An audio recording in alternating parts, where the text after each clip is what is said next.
அண்ணாமலை அவர்கள் சொல்கிறாருல, பாஜக கட்சிக்காரங்க வந்து வாக்காளர்களுக்கு பணம் கொடுத்ததை வந்து நீங்கள் எவிடன்ஸோடு நீங்கள் ப்ரூவ் பண்ணீங்கன்னா நான் அரசியலேருந்து விலக தயார் அப்படின்றாரு. இதே வார்த்தையை திமுகவின் தலைவர் ஸ்டாலின் அவர்கள் சொல்லுவாரா? மத்திய சென்னையின் பாஜக வேட்பாளர் வினோத் பி செல்வம் அவர்கள் ஒரு ட்வீட் போட்டிருந்தார். நீங்கள் பார்த்தீங்களா? அதை இவிஎம் மிஷின் வந்து சாம்பிள் மிஷின் மாதிரி, அதாவது டம்மி மிஷினு, அதில் வந்து தயாநிதி மாறன் உடைய பெயர், எந்த பட்டனு அதில் அப்படின்னு சொல்லிட்டு திமுக ஆட்கள் வந்து எலெக்ஷன் பூத்துக்கு வெளியவே வந்து ஒரு டேபிள் சேர் போட்டு உட்காந்து இதை வச்சுட்டு இருக்கிறாங்க. இது வந்து ஆக்சுவலாக வந்து தேர்தல் விதிப்படி இப்படி இவங்க பண்ணக்கூடாது. அதனால் இவர் என்ன போட்டிருக்கிறாருன்னா, தேர்தல் முடிந்தவுடன் தன்னுடைய உக்கிரமான முகத்தை திமுக காட்டும் அப்படின்றாங்க. இந்த காவல்துறை ஏவி சொல்றேன், பாஜகவும் அந்த வேலையை பண்ணுவாங்கன்றாங்க. சூர்யா வணக்கம். வணக்கம் பிரதீப். எப்படி போகுது தேர்தல்? தேர்தல் நல்லா போய்கிட்டு இருக்கு. ஓட்டு போட்டுட்டு வந்துட்டாங்க எல்லாருமே. அவங்கவுங்க ஜனநாயக கடமையை ஆட்டிட்டு இருக்காங்க. மக்கள் வந்து ரொம்ப ஆர்வமாக ஓட்டு போட ஆரம்பிச்சிட்டாங்க. கிட்டத்தட்ட காலைல 9 மணிக்குள்ளெல்லாம் வந்து நிறைய பேர் கிட்டத்தட்ட நெருங்கி போய் ஓட்டு போட்டாங்க. ஒருவேளை வெயில் இருக்குன்றக்காக கூட இருக்கலாம். நாளா காலையில் தான் போட்டேன். அதான் நீங்கள் உங்களோட ட்வீட் பார்த்தனே, ஜனநாயக கடமை ஆட்சி விட்டு போட்டிருந்தீங்க. காலையில் 7 மணிக்கு 7:30க்கெல்லாம் போட்டேன். சரி, நீங்கள் போன பூத்தில் வந்து எப்படி இருந்துச்சு? மக்களுடைய அந்த எக்ஸ்பிரஷன் எப்படி இருந்துச்சுன்னு நினைக்கிறீங்க? காலையில் 7 மணி இல்லை, யூஸ்வலாக 10 மணிக்கு மேலே வர்றதுக்கு யோசிப்பாங்க. 10 to அந்த ஒரு 2-3 மணி அந்த டைம்குள்ளே யோசிப்பாங்க. ஏன்னா வெயில் வந்து க்யூவில் நிற்கணும். அதனால மோஸ்ட்டாக நிறைய பேர் காலையில் 7 மணிக்கு வந்துடுவாங்க. நிறைய பேர் என்ன பண்ணுவாங்கன்னா ஈவினிங் 4 மணிக்கு மேலே போவாங்க. 4 to 6 தான். 6 மணி வரைக்கும் உங்களுக்கு டைம் இருக்குல்ல க்ளோசிங்க்கு. அடிக்கிற வெயிலில் ஒன்றா போய் ஓட்டு போடுவாங்க. சரியான வெயிலுங்க, அந்த கொளுத்துது. அதனால் எப்படியும் 4 to 6 அந்த டைமுக்குள்ளே வந்து ஆல்மோஸ்ட் எல்லாம் வந்து போல் பண்ணுவாங்க அப்படின்னு நினைக்கிறேன். நான் போகிற டைமில் வந்து பெரிய அளவில் க்ரௌட்லாம் கிடையாது. ஒரு விஷயம் வந்து இந்த இடத்துல சொல்லணும், இந்த நாடாளுமன்ற தேர்தலை உலகத்தில் இருக்க எல்லா கண்ட்ரியுமே பார்த்துட்டு இருக்காங்க. ஆமாம், எல்லாருமே பார்த்துட்டு இருக்காங்க. ஆனால் வந்து ஒரு மிகப்பெரிய ஒரு மாற்றத்தை ஏற்படுத்தக்கூடிய ஒரு தேர்தல். இரண்டாவது, இப்போ உங்களுக்கு தெரியும், இஸ்ரேலுக்கும் ஈரானுக்கும் வந்து பிரச்சனை போய்கிட்டு இருக்கு. இதுக்கு ஒவ்வொரு கண்ட்ரியும் சப்போர்ட் பண்ணிட்டு இருக்காங்க. இப்போ இந்தியா தரப்பில் சப்போர்ட் வருமா வராதான்னு எதிர்பார்த்துட்டு இருக்காங்க. நிறைய முக்கிய தலைவர்கள் எல்லாருமே வந்து காலையிலே போயிட்டு ஓட்டு போட்டுட்டு வந்துட்டாங்க. திமுக கட்சி தலைவர் ஐயா ஸ்டாலின் அவர்களாக இருக்கட்டும், பாஜகவின் மாநில தலைவர் அண்ணாமலை அவர்கள் கரூரில் அவருடைய பூத்தில் போயிட்டு அவரும் ஓட்டு போட்டு வந்துட்டார். எடப்பாடி அவர்கள் குடும்பத்துடன் போயிட்டு ஓட்டு போட்டு வந்திருக்கிறார். இல்லை, அண்ணாமலை அவர்கள் தான் வந்து ஒரு ப்ரெஸ் மீட் ஒன்று கொடுத்தாரு. அது பார்த்தீங்களா நீங்கள் காலையில்? அவர் என்ன சொல்லியிருக்கிறாருன்னா, திமுகவும் அதிமுகவும் இந்த தேர்தலில் வந்து 1000 கோடி ரூபாய் வந்து செலவு பண்ணியிருக்காங்க. இதே கோயம்புத்தூர் தொகுதியாக இருக்கட்டும், மற்ற தொகுதியாக இருக்கட்டும், பாஜக கட்சியினர் வந்து யாராவது ஓட்டுக்கு காசு கொடுத்தாங்க அப்படின்றத வந்து நீங்கள் சொன்னீங்கன்னா, அதை வந்து நீங்கள் நிரூபிச்சிங்க அப்படின்னா, நான் அரசியலிருந்து விலகவே தயாராக இருக்கேன் அப்படின்ற மாதிரி அண்ணாமலை அவர்கள் காலையிலேயே ஒரு ப்ரெஸ் மீட் ஒன்று கொடுத்தது மட்டும் இல்லாமல் அதில் நிறைய விஷயம் வந்து சொல்லியிருக்கிறாரு. என்னென்னா, அண்ணாமலை அவர்கள் ஓட்டு போட்டு வெளில வந்த உடனே அவர் என்ன சொல்லியிருக்கிறாருன்னா, மக்கள் அனைவரும் தங்கள் ஜனநாயக கடமையை ஆற்ற வேண்டும். இந்த ஜனநாயகத்தின் வலிமை என்பது வாக்காளர் பெருமக்கள் மட்டும்தான். நீங்கள் ஓட்டு போடுறவங்க வந்து நல்லவங்களோ கெட்டவங்களோ, யாருக்கு நீங்கள் ஓட்டு போடுறீங்க அப்படின்றதுல நீங்கள் தெளிவாக இருங்க. குறிப்பாக நல்லவங்களை வந்து சூஸ் பண்ணுங்க. இந்த தேர்தலில் யாரோ ஓட்டு போடாமல் மட்டும் இருக்காதீங்க அப்படின்ற மாதிரி அண்ணாமலை அவர்கள் சொல்லியிருக்கிறாரு. இதை தவிர்த்து வேறு என்ன நடந்தது சுவாரஸ்யமான பல விஷயம்? நீங்கள் அண்ணாமலை அவர்கள் சொன்னது பார்த்தீங்கன்னா, எல்லா அரசியல் கட்சி தலைவர்களும் இதே ஸ்டேட்மெண்ட் தான் வச்சுருப்பாங்க. ஐயா ஸ்டாலின் வந்துட்டு கெட்டவங்க தான் பார்த்து ஓட்டு போடுங்கன்னு சொல்லுவார். இது அரசியல் தலைவர் இல்ல, அது ஓகே. அண்ணாமலை அவர்கள் சொன்ன மாதிரி ஸ்டாலின் அவர்கள் சொல்லுவார். அண்ணாமலை அவர்கள் சொல்றாருல, பாஜக கட்சிக்காரங்க வந்து வாக்காளர்களுக்கு பணம் கொடுத்ததை வந்து நீங்க எவிடன்ஸோட நீங்க ப்ரூவ் பண்ணீங்கன்னா நான் அரசியல்ல இருந்து விலக தயார் அப்படின்றாரு. இதே வார்த்தையை திமுகவின் தலைவர் ஸ்டாலின் அவர்கள் சொல்லுவாரா? நான் உங்கள்கிட்ட ஓப்பனாகவே சொல்றேனே, இந்த தேர்தலை பொறுத்த வரைக்கும் நாம் தமிழரும் பாஜகவும் பணம் கொடுக்கல. சரிங்களா? பிற கட்சிகள் கொடுத்துருக்கலாம், அல்ல திமுக கொடுத்ததுக்கான ஆதாரங்கள் வெளியவே வந்துச்சு. நேற்று இரவு கூட ஒரு ஆதாரம் வெளியே வந்துச்சு. சரிங்களா? இந்த தேர்தல் எப்படி தெரியுமா மாறி இருக்கு? நான் இதை எப்படி பார்க்குறேன் அப்படின்னா, யூஸ்வலாக பார்த்தீங்கன்னா யாராவது ஓட்டு கேட்டு போவாங்க. திமுக காரங்க என்ன பண்ணுவானுங்க, நீ ஏன் இந்த பக்கம் வரேன்னு சொல்லிட்டு அந்த கட்சிக்காரங்களை போட்டு அடிச்சிருவானுங்க. அந்த கட்சிக்காரனுங்க போயிட்டு இவனுக்கு மேலே கம்ப்ளைண்ட் கொடுப்பானுங்க. ஆனால் இந்த ஒரு தேர்தலில் தான் திமுக காரனை போட்டு பொழந்துருக்கிறாங்க பாஜக காரங்க. திமுக காரன் போய் கோயம்புத்தூர்ல திமுக காரன் போயிட்டு கம்ப்ளைண்ட் கொடுத்துருக்கான். இந்த மாதிரி என்ன அடிச்சிட்டாங்க ஐயா, ஆக்ஷன் எடுங்க அப்படின்னு சொல்லிட்டு திமுக காரங்க கம்ப்ளைண்ட் கொடுத்துருக்காங்க. இது இங்க மட்டுமே நடக்கல, பல பகுதிகளில் வந்து இந்த சம்பவம் வந்து நடந்திருக்கு. இதுல இருந்து என்ன தெரியுது அப்படின்னா, மக்கள் வந்து திமுக வந்து வெறுக்க ஆரம்பிச்சுட்டாங்களோ அப்படின்ற ஒரு விஷயம் வந்து ரொம்ப திட்டவட்டமா தெரியுது. கரெக்டு, நீங்கள் சொல்கிறது கரெக்டு. இப்போ திமுக வந்து அப்படி நம்ம ஒரு பக்கமாக ஒதுக்கிடவும் முடியாது இந்த தேர்தல், நாடாளுமன்ற தேர்தலை பொறுத்த வரைக்கும். ஏன் அப்படின்னு நான் சொல்கிறேன்றது தெளிவாக சொல்கிறேன் உங்களுக்கு. இந்த முறை தேர்தலில் பொதுவாக எத்தனை முனை போட்டி நடக்கும் தமிழகத்தில்னு பார்த்தீங்கன்னா இருமுனை போட்டிகள். இருமுனை போட்டின்னு சொல்லுவாங்க, ஆனால் லாஜிக்காக பார்த்தீங்கன்னா அது மும்முனை போட்டி. இது வரைக்கும் தமிழகத்தில் நடந்தது ஃபுல்லாமே ஏதாவது 2 பெரிய கட்சிகள் இருக்கும், 3வது ஒரு கட்சி இருக்கும். மக்கள் கூட்டணி, மக்கள் நல கூட்டணி 2016, 2006 மக்கள் நல கூட்டணி, பாமக மாற்றம் முன்னேற்றம் சொல்லிட்டு அவங்க வந்து ஒரு 1996 வந்து 2006 அவங்க பண்ணது. எப்படி பார்த்தாலும் மும்முனை போட்டிகள் நடந்துகிட்டு தான் இருக்கு. அந்த வகையில் என்ன மாற்றம் அது கட்சியில் அவங்க சொல்றது கிடையாது, என்ன முன்னேற்றம் அப்படி பார்த்தீங்கன்னா எல்லா கட்சியும். அந்த வகையில் திமுக வந்து பார்த்தீங்கன்னா இன்று வரைக்கும் இந்த தேர்தலை பொறுத்த வரைக்கும் அவர்கள் ரொம்ப ஸ்மூத்தாக ஒரு மூணு வாக்குன்னு சொல்லுவாங்களே, பையா பண்ணுறது, அந்த மாதிரி அழகாக ஸ்மூத்தாக பண்ணிட்டாங்க. அவர்களுடைய கூட்டணியை தக்க வைத்தவர்கள் கூட ஒருத்தவங்களை சேர்த்துக்கிட்டாங்க, கட்சியில் கூட்டணியில் சேர்த்துக்கிறாங்க. அதிமுக பொறுத்த வரைக்கும் அவர்கள் பெரிய அளவில் கூட்டணியை அமைக்கலனாலும் தேமுதிகன்ற ஒரு கட்சியை மட்டும் வச்சுட்டு சின்ன சின்ன கட்சிகள் இருக்காங்க, தேமுதிக சேர்த்துட்டு இவர்கள் நாங்களும் பெரிய ஆள் அப்படின்றத ப்ரூவ் பண்ணுறாங்க. இந்த 2 கட்சிகளும் அவர்களுடைய வீரியத்தை குறைத்து கொள்ளவே இல்லை இந்த தேர்தலில். பாஜக அவர்களால் என்ன பெஸ்ட்டாக கொடுக்க முடியுமோ அதை கொடுக்குறாங்க. நாம் தமிழரை விட்டுருங்க, எப்பயுமே அவங்க தனித்து தான் போட்டிடுவாங்க, அவங்கள விட்டுருங்க. ஸோ மும்முனை போட்டி இங்கே நிலவுது. திமுக இருந்தாலும் தங்களுடைய அந்த இதை கட்ஸை விட்டு கொடுக்காம கடைசி வரைக்கும் தேர்தலில் ஈஸியாக ஹேண்டில் பண்ணாங்க. இன்னொன்று தெரியுமா உங்களுக்கு, முதல்வர் வந்து மேக்சிமம் தொகுதிக்கு போகல பார்த்தீங்களா பிரச்சாரத்துடைய தொகுதிகளை குறைச்சிக்கிட்டாரு. அதுக்கு காரணம் என்ன சொல்கிறாருன்னா, இந்த 3 ஆண்டு கால ஆட்சியில் வந்து நான் வந்து இந்த மகளிருக்கு 1000 ரூபாய் கொடுத்துருக்கேன், பஸ்ஸு ஃப்ரீயாக கொடுத்துருக்கேன், ஸ்டூடெண்ட்ஸ்க்கு வந்து மகளிருக்கு 1000 ரூபாய் கொடுத்துருக்கீங்கன்னா எல்லா மகளிருக்கும் இல்லை அவர்களுடைய பாணியில் அவங்க இடத்துல நம்ம யோசிக்கணுன்றேன். இப்போ நம்ம இடத்துல இருந்தால் வச்சு கிளிப்பீங்க, அது வேற. அவரோட ஸ்டேட்மெண்ட் சொல்கிறேன் நான். மகளிருக்கு 1000 ரூபாய் கொடுத்துருக்கேன், ஃப்ரீ பஸ்ஸு கொடுத்துருக்கேன், இவ்வளோ நலத்திட்டங்கள் பண்ணியிருக்கேன், ஸ்கூல் பிள்ளைங்களுக்கு இது பண்ணியிருக்கேன், இப்படி ஏகப்பட்ட திட்டங்கள்லாம் பண்ணிட்டேன். 3 வருஷம் ஆட்சி நடத்திட்டு இருக்கேன். பெரிய லெவலில் எனக்கு பிளாக் மார்க் வந்த மாதிரி எனக்கு தெரியல. அதனால எது பெரிய அளவில் பிளாக் மார்க் அவராக இருந்து யோசிங்க. சரி சரி.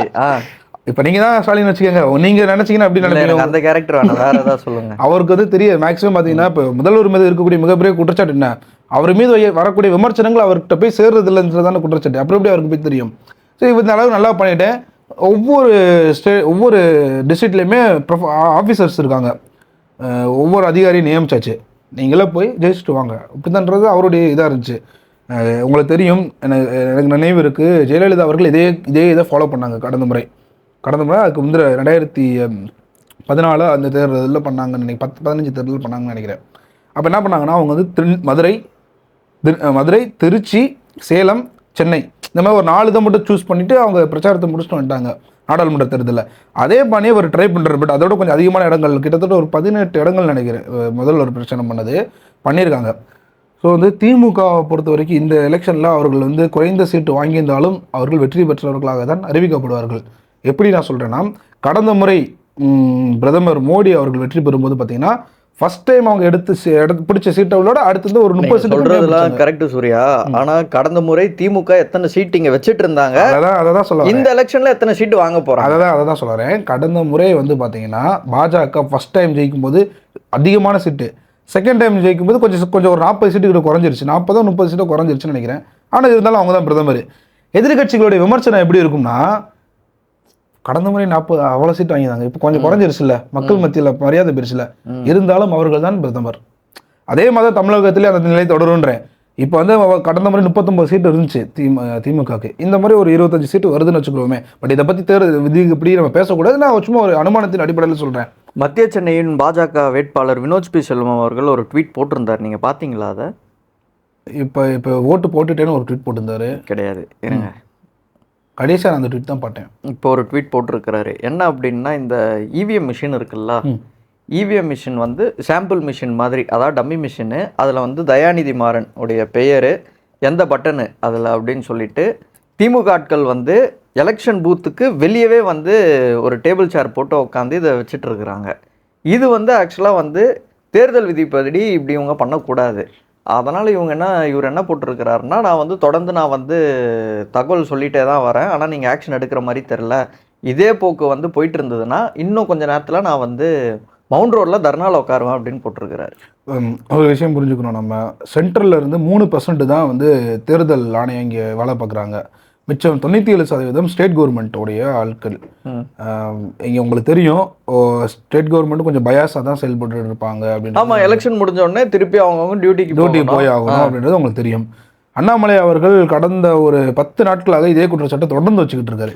இன்னொன்று ஒரு விஷயம், இன்னைக்கு காலையில் பார்த்தீங்கன்னா நேற்று நைட்டில் இருந்து இவர் அண்ணன் KR வெங்கடேஷ் அவர்கள் பாஜகவின் OBC பிரிவு மாநில செயலாளர் அவர் வீட்டில் வந்து காவல்துறை வந்து போயிருக்கிறாங்க. போயிட்டு நைட்டு ஃபுல்லாக இருந்திருக்கிறாங்க. இங்கே ஒரு வினோத் பி செல்வமுக்கு வேலை பார்த்தது. எதுக்கு நீங்கள் வேலை பார்த்தீங்க, நீங்கள் வேலை பார்க்கக்கூடாது அப்படின்றதுல நேற்று காலையிலேருந்தே அவருக்கு வந்து தொடர்ந்து ஃபோன் கால்ஸ் போடல டிபார்ட்மெண்ட்லேருந்து. நான் வந்து அதிகாரிகளை வந்து இந்த இடத்துல நான் எங்கேயுமே வந்து நான் குறை சொல்லலை. என்ன அப்படின்னா இருக்கக்கூடிய ஆளுங்கட்சி இந்த அதிகாரிகளை தப்பா மிஸ்யூஸ் பண்றாங்க. கரெக்ட். அப்படிதான் இவர் வந்து வெஹிக்கல் பாஸ் வச்சிருக்கிறாரு, சரிங்களா? எலெக்ஷன் கமிஷன் வந்து ஒரு வண்டி வந்து போயிட்டு வர்றதுக்கு இது கொடுத்துருக்குறாங்க, அதுக்கான வெஹிக்கல் பாஸ் வச்சிருக்கிறாரு. தேர்தலில் ஒரு வேலை செய்யலாம் இந்த தொகுதியில் அப்படின்னு சொல்லிட்டும் வந்து இவருக்கு இது கொடுத்துருக்குறாங்க. அப்படி எல்லாம் இருக்கும்போது நீங்க இருக்கிறது திருவள்ளூர் தொகுதி, நீங்க மத்திய சென்னையில் வந்து நீங்க வேலை பார்க்கக்கூடாது அப்படின்னா இது வந்து அப்போ ஒரு அடக்குமுறையின் செயல் தானே இது. கடந்த 3 வருடங்களாக இதே தான் பண்ணிட்டு இருக்கு. ஏங்க நீங்க மீம்ஸ் போட்டா அரெஸ்ட் பண்றீங்க, தேர்தலில் உங்களுக்கு வேலை செஞ்சா அரெஸ்ட் பண்றீங்க, உங்களை இப்படியே இருக்கணும் அப்படின்னா அப்போ யார்தான் உங்களை எதிர்த்து கேள்வி கேட்பாங்க? இதுக்கு வந்து 2026 மக்கள் தான் ஒரு பெரிய பாடத்தை போட்டணும். ஆட்சி இப்படி தொடர்ந்துச்சுன்னா கொஞ்சம் இருக்கிற கொஞ்சம் ஜனநாயகமும் அழிஞ்சிரும், சரிங்களா? கருத்து உரிமை பாதி பறிக்கப்பட்டுருச்சு. சுதந்திரமா நீங்க எந்த கட்சிக்கு சார்பாகவும் செயல்பட முடியல. இப்போ நீங்களே சொல்றீங்க KR வெங்கடேஷ் அவர்கள் வந்து இத்தனைக்கும் ஒரு கட்சியுடைய மாநில பொறுப்புல இருக்கிறவருங்க, அவருக்கே இந்த நிலைமை அப்படின்னா ஒரு சாமானிய மக்களுக்கு எந்த நிலைமை இருக்கும்? அப்போ இதை வந்து மக்கள் வந்து கொஞ்சம் வந்து புரிஞ்சுக்கணும். இந்த விஷயத்தை வந்து நம்ம வாக்களிக்கும் போது சில விஷயங்கள் வந்து அண்டர்ஸ்டாண்ட் பண்ணணும். நம்ம ஏன் வாக்களிக்கிறோம்? அதாவது 2021 வந்து அதிமுகவின் மீது இருக்கக்கூடிய ஏதோ ஒரு வெறுப்புணர்வில் வந்துட்டு திமுக ஓட்டு போட்டுட்டாங்க. பட் வந்து இந்த முறை ஓட்டு போடும்போது வந்து ஜனநாயகத்தை காப்பாற்றணும், தேசியத்தை காப்பாற்றணும், நாடு முன்னேறணும், நாட்டு மக்கள்கிட்ட இருக்கக்கூடிய கருத்து சுதந்திரம் பாதுகாக்கப்படணும். இப்போ நீங்கள் சொன்னீங்களா KR வெங்கடேஷ் அவர்கள், இந்த மாதிரி ஆட்களுடைய சுதந்திரம் பாதுகாக்கப்படணும் அப்படின்றதுக்கு யோசிச்சு ஓட்டு போட்டாங்க. 2026 தேர்தலில் சொன்னேன். இந்த தேர்தலை பற்றி பேசினா தானே பிரச்சனை ஆகும். 2026 தேர்தலில் மக்கள் இப்படி ஒரு முடிவு எடுக்கணும். திமுகவுக்கு இது ஒன்றும் புதுதல்ல, நீங்களும் பார்த்துட்டு தான் இருக்கீங்க கடந்த 3 வருடமா இதே தான் திருப்பி பண்ணிட்டு இருக்காங்க. இந்த எலெக்ஷனில் கொஞ்சம் மாற்றங்கள் வந்தால் நல்லது. பட் பல கருத்து கணிப்பு எடுக்கிறவங்க சொல்கிறாங்க தேர்தல் முடிந்தவுடன் தன்னுடைய உக்கிரமான முகத்தை திமுக காட்டும் அப்படின்றாங்க. இந்த காவல்துறை ஏவி சொல்கிறேன், பாஜகவும் அந்த வேலையை பண்ணுவாங்கன்றேன் நான். அவர்கள் வந்து அவர்களுடைய ஒரு கையில் ஒரு துறை இருக்கிறது என்று அனைவராலும் குற்றம் சாட்டப்படுகிறது. அந்த துறையை வைத்து கூட அவர்கள் உக்கிரமாக முகத்தை காட்டலாம். ஆனால் ஒரு விஷயம் புரிஞ்சுக்கோங்க, பாஜக வந்து அந்த மாதிரி ஒன்று பண்ணுறாங்கன்னா பணம் இருக்கிறவன்ட்டு ED ரைடு, என்ஃபோர்ஸ்மெண்ட் டைரக்டரேட் வந்து அங்கே போய் பிரச்சனை பண்ணுறாங்க. பிரச்சனைனா ரைடு நடத்துகிறாங்க. யார்கிட்ட? பணம் இருக்கிறவன்ட்ட, குற்றச்சாட்டப்பட்டவன்ட்ட, ஊழல் பண்ணவன்ட்ட. ஆனால் திமுக பண்ணுறது அது கிடையாது. திமுக பண்ணுறது சாமானிய மக்கள்கிட்ட காவல்துறையை ஏவி அவர்களை வந்து பழி வாங்குகிற நோக்கத்தோட சிறையில் அடைக்கிறது, அவர்கள் மீது வழக்கு பதிகிறது, அந்த ரவுடி கும்பலை விட்டு மிரட்டுறது, இந்த மாதிரியான பல்வேறு குற்றச்சாட்டுகள் அவங்க வந்து தொடர்ந்து அவங்க மீது விமர்சனம் வந்துக்கிட்டு தான் இருக்குது. இது அவங்க திருத்திக் கொள்வதாக தெரியவில்லை. கட்சியில் இன்னும் கொஞ்சம் ஏதோ ஒரு மூலையில் அந்த கட்சி திமுக கிட்ட ஏதோ ஒரு மூலையில் கொஞ்சம் நியாயம் இருக்குன்னு நினைக்கிறேன் நான். அவர்கள் வந்து கொஞ்சம் பேசணும், கட்சியில் வந்து கொஞ்சம் குரல் எழுப்பணும். தொடர்ந்துச்சுன்னா கண்டிப்பாக 26 அப்புறம் அவர்கள் எதிர்கட்சியாக கூட வர்றது வாய்ப்பே கிடையாது. எதிர்கட்சியாக கூட வர முடியாது. அந்த அளவுக்கு மோசமான பள்ளத்தில் போயிருவாங்க. நிரந்தரமான கூப்பில் உட்கார வேண்டியதாக அதுக்கப்புறம் அவங்களால எதுவுமே பண்ண முடியாது. அதிமுக பாஜக நாம் தமிழர் அப்படின்னு சொல்லிட்டு போயிட்டு இருக்கோம். இவர்கள் வந்து இந்த எலெக்ஷன் நேரத்துலையும் சரி, எலெக்ஷன் முடிஞ்சதுக்கு அப்புறம் சரி, ஆபாசமாக பேசுறதுல இருந்து மக்களை பழி வாங்குறதுல இருந்து எல்லா வேலையுமே கையில் எடுத்து பண்ணிட்டு இருக்காங்க. நான் என்ன சொல்ல வரேன்னா, இது வந்து நிச்சயம் முதல்வர் அவர்களுக்கு தெரிந்து நடக்கிறதா, இந்த ஆபாசம் இங்கே பேசுறதுலாம் அவருடைய அவருக்கு தெரிஞ்சுலாம் அவருக்கு முன்னாடிலாம் அவரே இந்த மனசை உடஞ்சி தானே பேசினாரு. ஏன்டா அப்படி பண்ணுறீங்கன்னு தான் கேட்குறாரு. அவருக்கே வேதனையோட தான் பேசுறாரு. ஸோ இந்த இடத்துல நான் முதல்வர் அவர்களை வந்து குற்றச்சாட்ட விரும்பல. நீங்கள் ஆபாசமாக பேசுகிற விஷயத்த சொல்கிறேன். சின்னவரானா குற்றம் சாட்டலாம், சின்னவருக்கு தெரியாம நடக்காது இல்லையா? அவர் ட்விட்டர்ல ஆக்டிவா இருக்கிறாரு. ஒரே அசிங்கமா தான் பேசுறாரு. அவரே பேசினவர் பிரச்சாரத்துல. இந்த இவர்கள் ஆட்சிக்கு வர்றதுக்கு முன்னாடி அவர் பேசாத பேச்சா? நான் என்ன சொல்றேன்னா, ஆட்சிக்கு வருவதற்கு முன்புன்னு சொல்லாதீங்க. இப்போ பிரச்சாரத்துல என்ன பேசுறாரு? மோடி உங்க எல்லாரையும் வழக்கு பிடிக்க சொன்னாரா அப்படின்றாரு. அதெல்லாம் உச்சத்தின் கிட்ட போய் ஒரு மண்டி போட்டாரு அப்படின்றாரு. பேசுற இப்படிதான் நான் தான் சொல்லல, இவரு அப்ப தாத்தா எல்லாருமே வந்து ஆபாசமா பேசிட்டு வந்தவங்க தான். அதில் என்ன ஸ்டாலின் கொஞ்சம் கம்மியாக பேசினவர், இவங்க எல்லாரும் கொஞ்சம் அதிகமாக பேசுகிறாங்க. அதிலாக சொல்கிறேன், திமுகவுக்கு இதான் நீங்கள் சொன்ன மாதிரி நிரந்தர கூப்பு இதுதான், சரிங்களா? இதில் மாற்று கருத்தே கிடையாது. ஆனால் திமுக மேலே எவ்வளோதான் விமர்சனங்கள் இருந்தாலும் எல்லாருக்குமே ஒரு வகையில் வந்து ஒரு மதிப்பு, ஏதோ ஒரு சின்ன இடத்துல இருந்தால் அவர்களுக்கு கடந்த காலத்தில் அவங்க பண்ண ஏதோ ஒரு சின்ன ப்ளஸ் பாயிண்ட் மனசில் எல்லாத்துக்கும் நிற்க தான் செய்யும். ஏதோ ஒரு வகையில் வந்து ஏதாவது ஒன்று பண்ணியிருப்பாங்க. அண்ணன் சீமான் அவர்கள் வந்து தொடர்ந்து விமர்சனங்களை திமுக மீது வைக்க தான் செய்கிறாரு. இருந்தாலும் ஏதோ ஒரு கட்டத்தில் வந்துட்டு மத்திய அரசு விமர்சனம் பண்ணும்போது திமுகவுக்கு கொஞ்சம் ஆதரவு தெரிவிக்கிற மாதிரி தான் பேசுகிறாரு. ஏன்னா அந்த இடத்துல அவங்க நின்றுருக்காங்கன்னு அர்த்தம். தமிழர்களுக்கு முழுக்க முழுக்க திமுக எதிராக இருந்ததுன்றது விமர்சனமாக இருந்தாலும் ஏதோ ஒரு இடத்துல வந்து நின்றுருப்பாங்க, தமிழருக்காகவோ தமிழ் மொழிக்காகவோ நின்றுருப்பாங்க. ஸோ அந்த இதுக்காகவே நம்ம வந்து கொஞ்சம் திமுக வெயிட் பண்ணி பார்க்கலாம். அவர்கள் வந்து இன்னும் திருந்துறதுக்கான வாய்ப்புகள் கொடுக்கலாமான்னு யோசிக்கிறேன். ஆனால் இன்னும் 2 ஆண்டு தான் இருக்குது. இந்த 2 ஆண்டில் அவர்கள் என்ன பண்ணுவாங்க அப்படின்றது வந்துட்டு கேள்விக்குறி தான் இருக்குது. பொதுவாக வந்து சென்ட்ரல் கவர்மெண்ட்டு பாஜக வந்தாலும் சரி, ஆத்மி காங்கிரஸ், இவங்கெல்லாம் வந்து ஒரு பெரிய மேஜராக ஒரு மிஸ்டேக் பண்ணுவாங்க. என்ன பண்ணுவாங்கன்னா, தங்களுடைய திட்டங்கள் நிறைவேறுதோ இல்லையோ, நிறைவேறி விட்டது, நிறைவேறி கொண்டிருக்கிறது, நிறைவேற்றப்படும் அப்படி இப்படின்னு உருட்டி ஒரு பொய்யான அறிக்கையை ரெடி பண்ணுவாங்க. இது கடந்த 1950 குடியரசு அறிவிக்கப்பட்டதுலேருந்து நடக்கிற ஒரு பிரச்சனை இது. இது வந்து ஸ்டேட் கவர்மெண்ட் மேக்ஸிமம் இதை பண்ண மாட்டாங்க, ஏன்னா மாட்டிக்கிடுவாங்க. ஆனால் திமுக பட்ட பகலில் அப்படி போய் பேசுகிறாங்க. அனைத்து வாக்குறுதியும் நிறைவேற்றி விட்டோம், சரி பேசிட்டாங்களா, அதுக்கு விமர்சனங்கள் தொடர்ந்து வருது. இதுக்கு அவங்களோட ஐடி விங் சார்பில் வந்து திருப்பி ரிப்ளை வருது. எல்லாமே பண்ணிட்டோமே, 97% முடிச்சிட்டோம், 3 வருஷத்துல நாங்கள் இத்தனை % முடிச்சிட்டோம்ல, இன்னும் 2 வருஷத்தில் மிச்சத்தை முடிக்க மாட்டோமா அப்படின்ற மாதிரி சொல்கிறாங்க அவங்க. ஸோ அது வந்து பார்த்தீங்கன்னா ஓப்பன் ஸ்டேட்மெண்ட் அவங்க கொடுக்குறாங்க. முதல்வர் பேசுகிறாரு, இதெல்லாம் மக்கள் பார்க்குறாங்க. எத்தனை பேர் இப்போ இதை செக் பண்ணுவான்னு நினைக்கிறீங்க? அப்போ எவனும் பண்ண மாட்டான்ற ஒரு தைரியத்தில் தான் மத்திய அரசு பண்ணிட்டு இருந்துச்சு. இப்போ இந்த மாநில அரசும் பண்ண ஆரம்பிச்சிருச்சு. இப்போ நம்ம நோண்டி எடுத்துட்டோமா, எடுத்து இவ்வளோ தான் பண்ணீங்க, இவ்வளோ பண்ணலை, பண்ணதுலேயே இவ்வளோ குறை இருக்குது, பண்ண போகிறதுல என்னென்ன குறை வரும்னு தெரியாது. நீங்கள் பண்ணவே இல்லைன்னுலாம் சொல்லலை, பண்ணியிருக்கீங்க, பண்ணதில் இவ்வளோ பிரச்சனைகளுக்கும் தொடர்ந்து விமர்சனங்கள் வச்சுட்டு தானே இருக்கும். இந்த எலெக்ஷனில் ஓட்டு பெர்சன்டேஜ் போலானது அப்படின்னு பார்த்தீங்கன்னா, காலையில் 9 மணி வரைக்கும் திருவள்ளூர் தொகுதியில் பார்த்தீங்கன்னா 12.31% வந்து போல் ஆயிடுச்சு. சென்னை நார்த்தில் வந்து 9.73%, சென்னை சவுத்தில் 10.08%, சென்ட்ரல் சென்னையில் 8.59%, ஸ்ரீபெரும்புத்தூரில் 11.18%, காஞ்சிபுரமில் 12.25%, அரக்கோணம் தொகுதியில் 12.64%, வேலூர் தொகுதியில் 12.76%, கிருஷ்ணகிரியில் 12.57%, தர்மபுரியில் 15.4%, திருவண்ணாமலையில் 12.80%, ஆரணியில் 12.69%, விழுப்புரமில் 13.97%, கள்ளக்குறிச்சியில் 15.10%, சேலமில் 14.79%, நாமக்கல்லில் 14.36%, ஈரோடில் 13.37%, திருப்பூர் 13.13%, நீலகிரி 12.18%, கோயம்புத்தூர் 12.16%, பொள்ளாச்சியில் 13.36%, திண்டுக்கல்லில் 13.36%, 13.16%, கரூரில் 14.41%, கரூர் அண்ணன் செந்தில் பாலாஜி தொகுதி, திருச்சிராப்பள்ளியில் வந்து 11.82%, பெரம்பலூரில் 14.35%, கடலூரில் 12.22%, சிதம்பரமில் 12.90, மயிலாடுதுறையில் 12.8%, நாகப்பட்டினமில் 12.98%, தஞ்சாவூரில் 12.91, சிவகங்கையில் 12.6, மதுரையில் 11 உங்கள் ஏரியா, தேனியில் 13.15, விருதுநகரில் 13.5, ராமநாதபுரமில் 11.79, தூத்துக்குடியில் 11.62, தென்காசியில் 11.82, திருநெல்வேலியில் 11.39, கன்னியாகுமரியில் 11.92. ஓவரால் ஆவரேஜாக பார்த்தீங்கன்னா காலையில் 9 மணி வரைக்கும் கால்குலேட் பண்ணும்போது 12.55% வந்து போலிங் நடந்திருக்கு. அதிகப்படியான போலிங் எங்கே நடந்திருக்குன்னா கள்ளக்குறிச்சி தொகுதி 15.10, ரொம்ப கம்மியாக நடந்திருக்கிறது வந்து மத்திய சென்னை தொகுதி 8.59%. ஸோ திமுக அரசு வந்து நான் ஆக்சுவலாக பேச வந்த மேட்டரே வேறு.